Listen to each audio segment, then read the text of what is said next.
Let's tune into the Atlanta rally. Kamala Harris and her goals for the country's future.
Oh, it's good to be back in Georgia. Thank you, everyone. Can we please hear it for Tyler?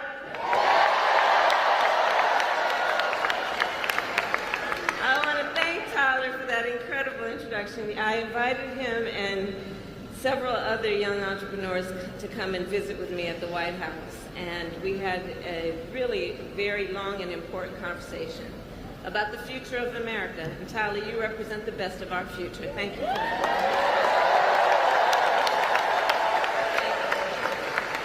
And please give it up for Quavo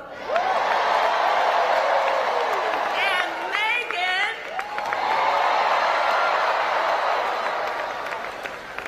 So it is so good to see everyone. And let me also thank our incredible members of Congress who are with us this evening. Senator John Ossoff, Senator Raphael Warnock, and Representative Nikema Williams, to Mayor Andre Dickens, thank you for welcoming us to Atlanta, and thank you to the great Stacey Abrams.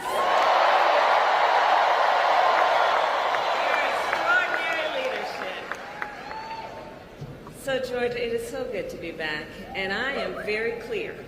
The path to the White House runs right through this state. And you all helped us win in 2020, and we're going to do it again in 2024. Yes, we will. So let's get right down. I'm gonna get into some business now. Okay, I'm gonna get into some business now. All right. So Georgia, as many of you know, before, and have a seat if you have a chair.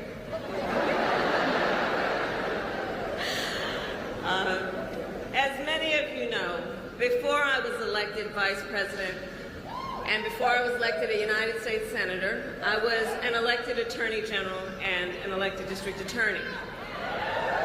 And before that, I was a courtroom prosecutor.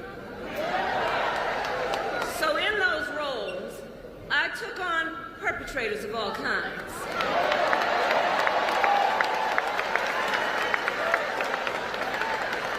Predators who abused women. Fraudsters who ripped off consumers. Cheaters who broke the rules for their own gain. So hear me when I say, I know Donald Trump's type.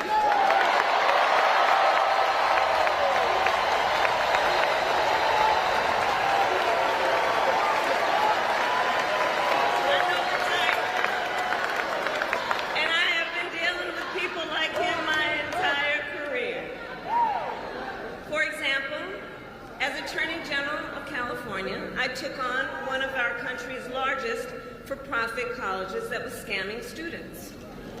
Well, Donald Trump ran a for-profit college that scammed students.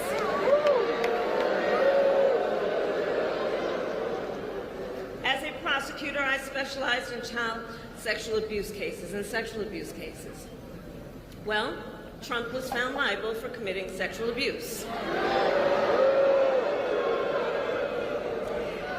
And as an attorney general, I held the big Wall Street banks accountable for fraud. Donald Trump was just found guilty of fraud. 34 counts.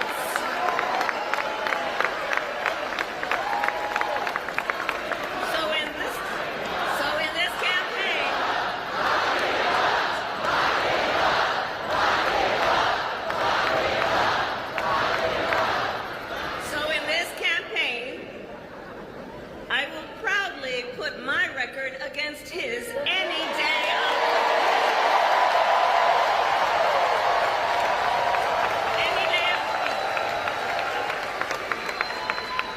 including, for example, on the issue of immigration. So I was the Attorney General of a border state.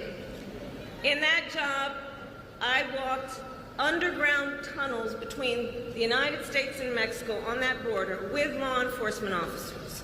I went after transnational gangs, drug cartels, and human traffickers that came into our country illegally. I prosecuted them in case after case, and I won. Donald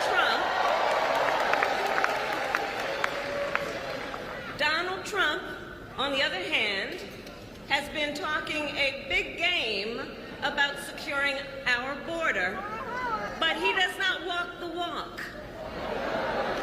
Or as my friend Quavo would say, he does not walk it like he talks it.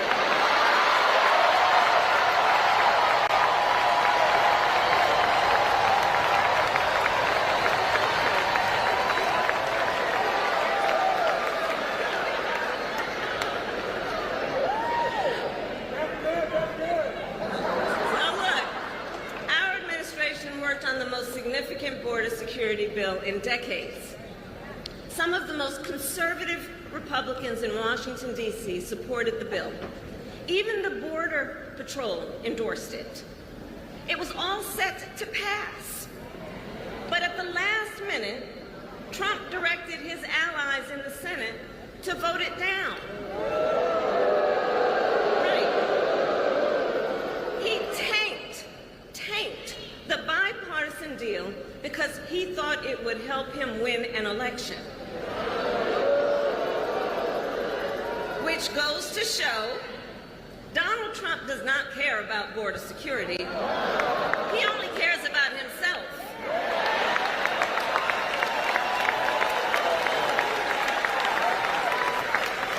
And when I am president, I will work to actually solve the problem.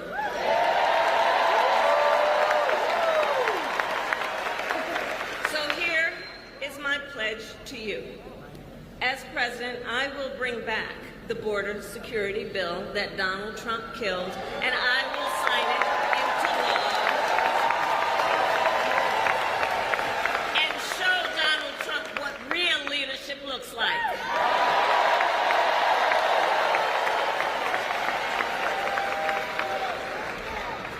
But make no mistake, this campaign is not just about us versus Donald Trump.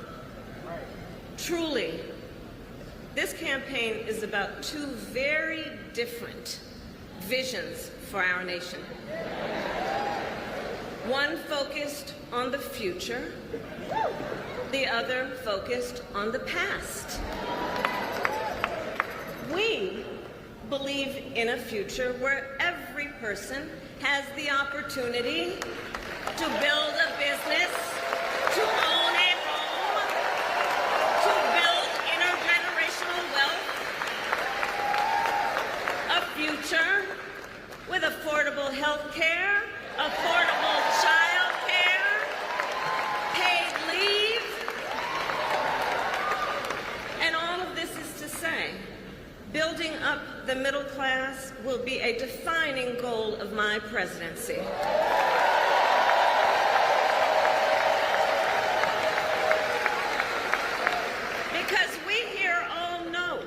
When our middle class is strong, America is strong.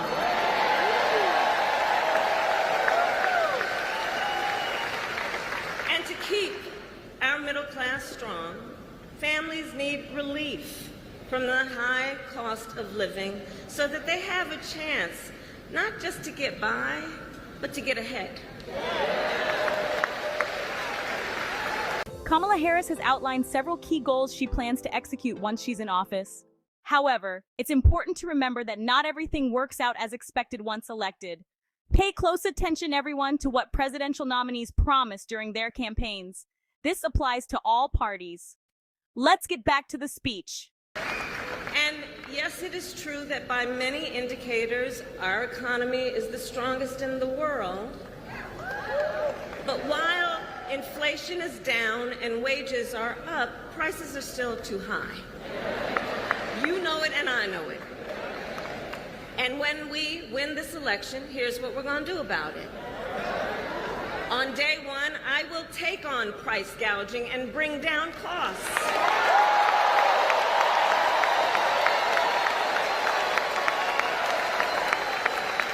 We will ban more of those hidden fees and surprise late charges that banks and other companies use to pad their profits. We will take on corporate landlords and cap unfair rent increases.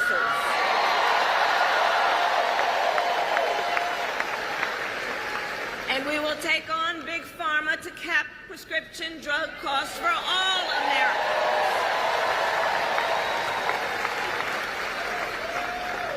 Our plan will lower costs and save many middle-class families thousands of dollars a year. But Donald Trump has a different plan in mind, one that would raise prices on middle-class families. Just look at his Project 2025 agenda. I take it you've seen it. Project 2025 is a plan to weaken the middle class. Be clear. And Donald Trump intends to cut Social Security and Medicare. He intends to give tax breaks to billionaires and big corporations.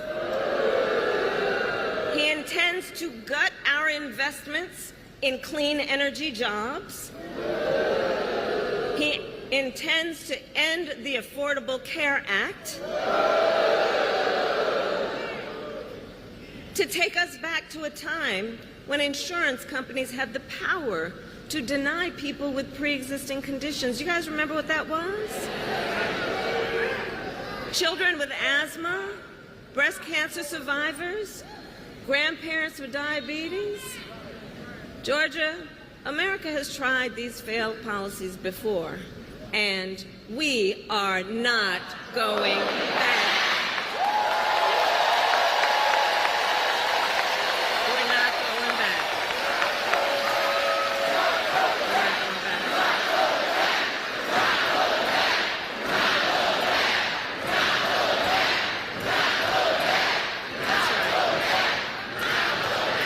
And we are not going back because ours is a fight for the future.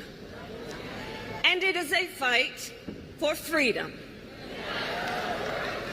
Across our nation, we are witnessing a full-on assault on hard-fought, hard-won freedoms and rights. The freedom to vote, the freedom to be safe from gun violence, the freedom to live without fear of bigotry and hate, the freedom to love who you love openly and with pride.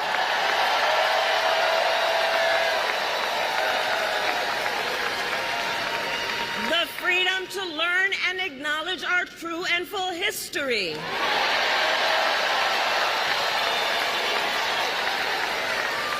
And the freedom of a woman to make decisions about her own body and not have her government tell her what to do.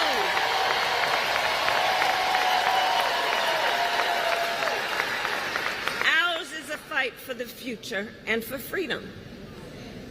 And I don't have to tell folks in Atlanta that generations of Americans before us led the fight for freedom. And now, the baton is in our hands.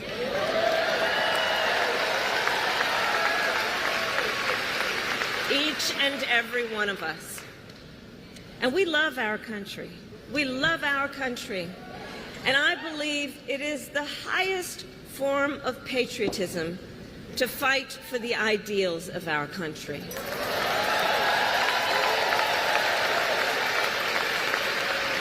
And so, we who believe in the sacred freedom to vote will finally pass the Freedom to Vote Act and the John Lewis Voting Rights Advancement Act.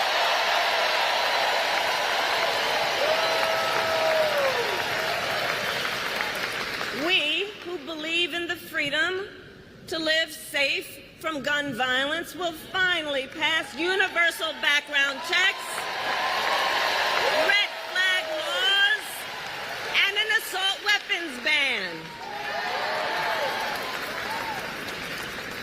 We who believe in reproductive freedom will stop Donald Trump's extreme abortion bans, and when Congress passes a law to restore reproductive freedoms, as President of the United States, I will sign it into law.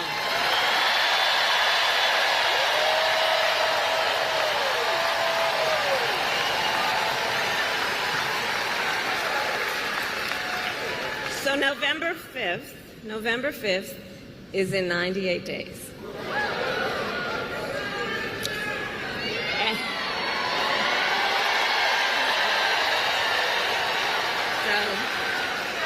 In 98 days, and let's level set. Friends, let's level set. We have a fight in front of us. We have a fight in front of us, and we are the underdogs in this race. We are. But you see, this is a people-powered campaign. Ours is a people-powered campaign. In fact, after I announced my candidacy, we saw the best week of grassroots fundraising in presidential campaign history.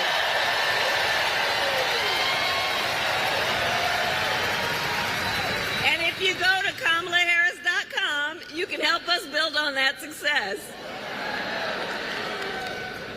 So the momentum in this race is shifting. And there are signs that Donald Trump is feeling it. You may have noticed. So last week, you may have seen, he pulled out of the debate in September he had previously agreed to.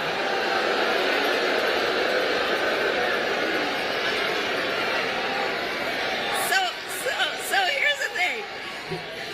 Here's the funny thing about that.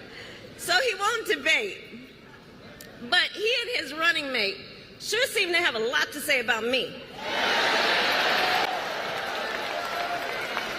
And by the way, don't you find some of their stuff to just be plain weird?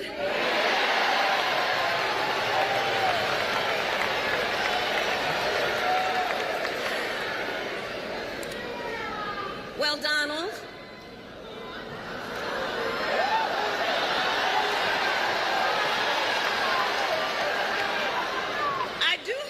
you'll reconsider to meet me on the debate stage.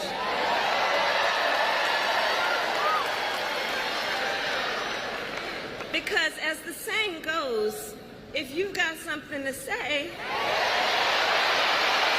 it to my face.